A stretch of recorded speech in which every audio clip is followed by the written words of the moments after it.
Comme je l'ai expliqué, mon idée, mon approche de l'islam et du monde musulman avant d'être musulman était particulièrement négative. Et bon, il est un fait certain, c'est que maintenant, une fois que je suis devenu musulman, j'ai vu les choses tout à fait différemment. Le plus important changement qu'il y a eu dans l'impression et la connaissance que j'avais de l'islam, et une fois que je l'avais embrassé, ça a été un fait assez significatif. C'est le moment où j'ai commencé à lire des livres qui parlaient de l'islam, et non pas que les musulmans montraient, mais qui parlaient de l'islam. Et ce qui m'a le plus impressionné, ça a été les aspects positifs qu'enseigne l'islam sur l'éthique et la morale des musulmans. Parce que lorsque j'ai commencé à lire, il y a deux livres qui ont été très importants en plus du Saint-Coran, Minhaj el-Muslim et Riyad al-Salihin. Lorsque j'ai lu ces livres-là, et la façon dont ils évoquaient le musulman et son comportement, ça m'a remémoré des cours d'éducation civique et de morale qu'on avait à l'école primaire, et donc que j'avais reçus à l'âge de 6 ans, et qui enseignaient la façon de bien se comporter avec les voisins, avec les personnes âgées, enfin donc toutes les bonnes qualités que l'islam enseigne. Et je me suis dit, à l'époque j'avais 36 ans, je me suis dit, mais la société a progressé, a changé, et moi avec. Mais en fait, ça n'est pas le bon chemin. Et donc, une des profondes raisons de mon attachement à l'islam, ça a été de revenir à ces cours d'éducation civique et de morale que j'ai eus à l'école primaire. Bien sûr que mon idée sur l'islam et les musulmans a changé après avoir embrassé l'islam, parce que effectivement, comme je l'ai expliqué tout à l'heure, j'ai eu l'occasion de vivre des moments où on ne comprenait pas ce qui se passait, on n'acceptait pas ce qui se passait en Palestine, ce qui se passait la guerre Iran-Irak. J'ai eu un autre événement qui m'est revenu à la mémoire après avoir embrassé l'islam. En 1981, à la suite des élections présidentielles, en France, on choisit les jurés dans les listes électorales, et donc j'ai été tiré au sort pour être juré en assises au cours de la première séance d'été de 1981. Et à cette occasion, j'ai eu à juger quelque chose qui était pour moi vraiment insupportable. C'était le fait d'un homme qui était musulman qui avait tué son fils. Et à l'époque, j'avais pas... bon, il est un fait certain, c'est qu'à l'époque, on ne pouvait pas supposer la réalité. Il expliquait les choses, mais on ne comprenait pas. Et lorsque j'ai embrassé l'islam, j'ai compris effectivement ces choses-là, et donc ça m'a permis de juger d'une façon différente. Et par rapport à l'islam et les musulmans, bah oui, effectivement, le changement, c'est entre la même différence entre le jour et la nuit, ou le noir et le blanc. Hein, ça a été vraiment comme, en fin de compte, un grand lavage, un grand nettoyage de l'esprit, pour placer quelque chose qui était profond.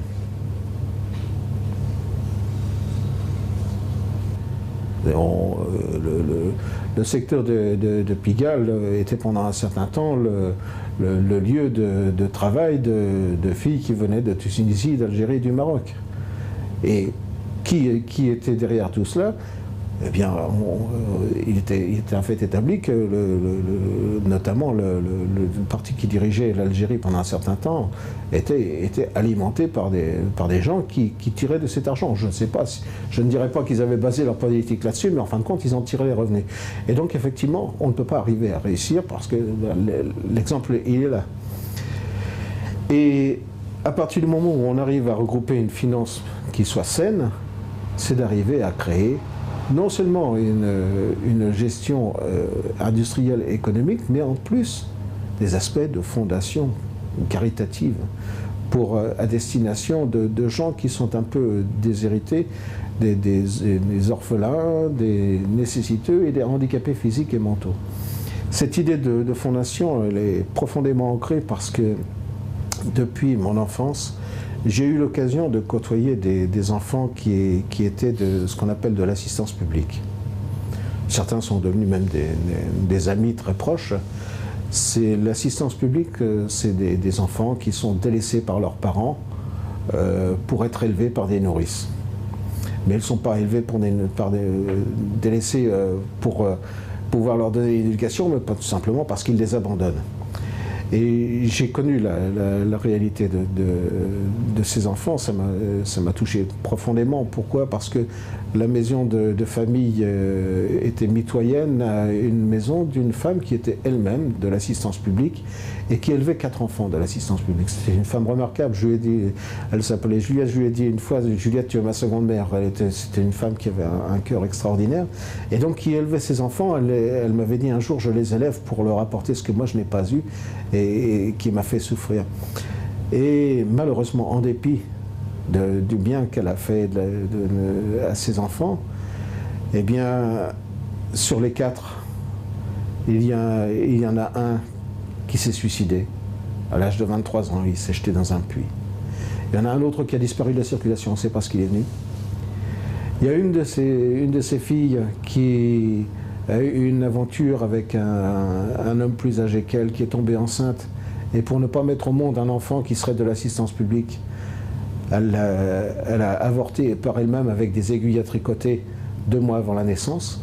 Elle a passé un certain temps en prison, je ne sais pas si elle y est toujours, je n'ai pas de ses nouvelles. Et seule, donc elle a élevé 5 enfants. La 4e, on ne sait pas, elle était un peu simplette. Et le seul qui reste, qui est toujours en contact avec mes sœurs, c'est le seul sur les 5. Et ça, c'est une réalité qui m'a profondément choqué parce que le secteur où était cette maison, il y avait beaucoup de foyers qui avaient des enfants d'assistance publique et je me suis dit, il faut faire quelque chose.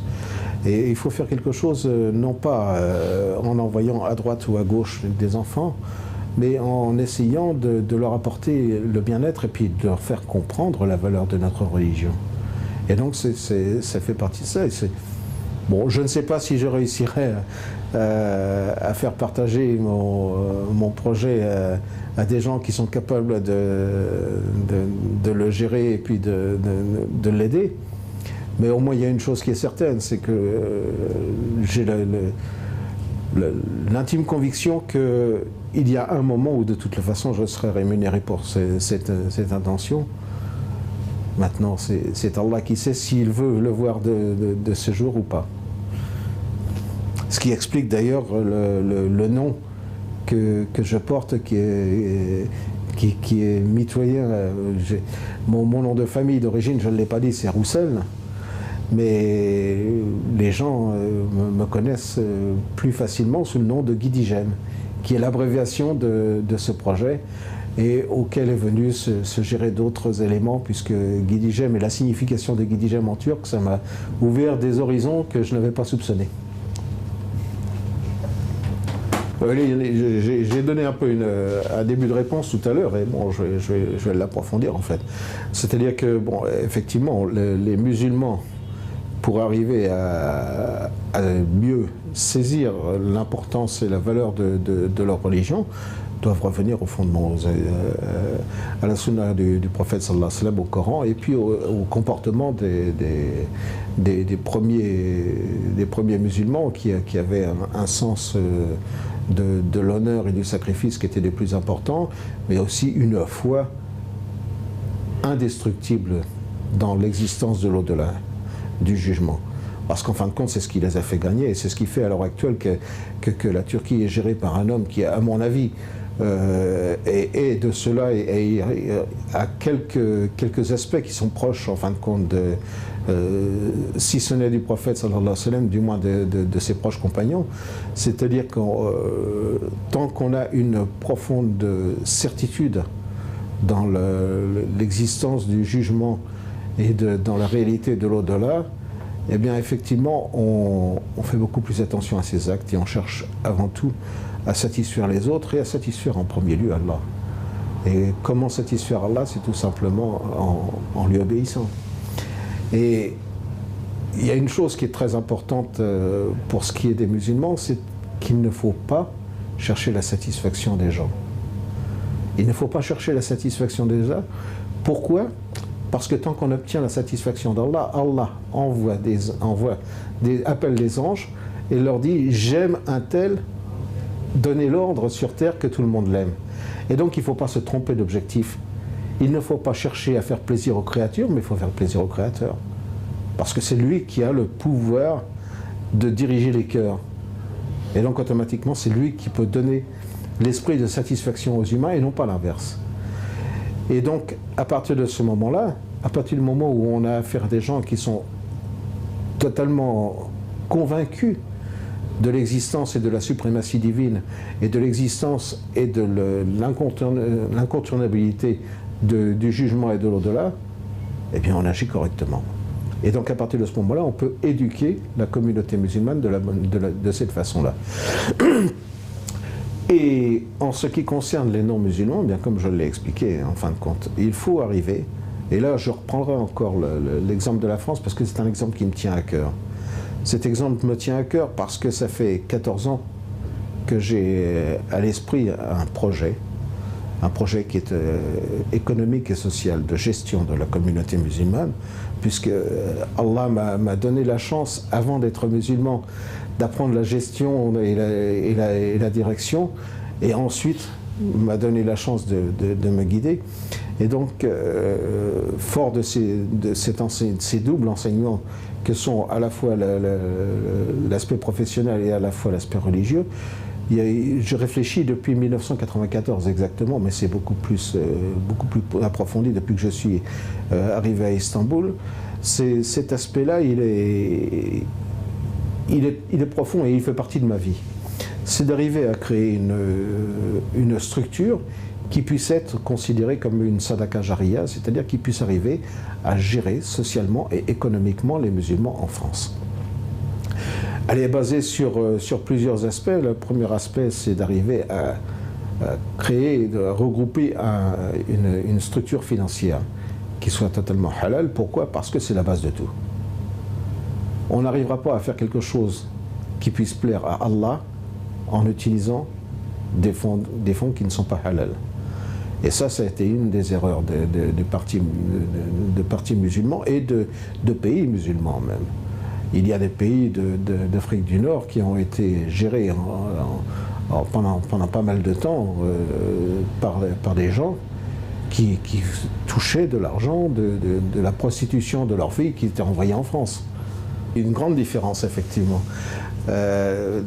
Parce que j'ai continué à exercer comme comptable. J'ai été chef comptable d'une grande entreprise de produits pharmaceutiques peu de temps après avoir embrassé l'islam. Un groupe allemand de produits pharmaceutiques qui travaille dans le domaine de la dialyse.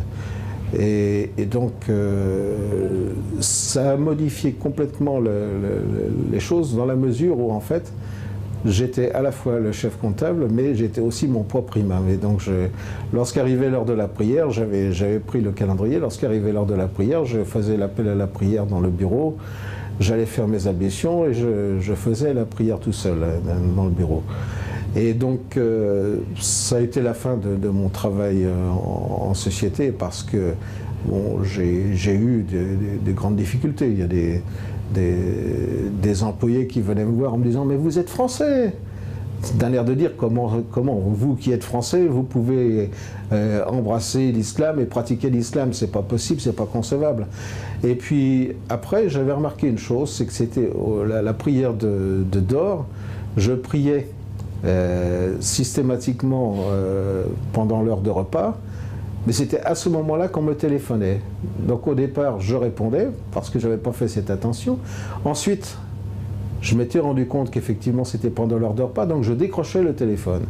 Je décrochais le téléphone, puis une ou deux fois on est venu me dire après, on vous a téléphoné mais ça sonnait occupé. Je dis oui, j'étais en communication. Et puis ensuite, ça a été plus loin parce qu'en fin de compte les gens frappaient à la porte.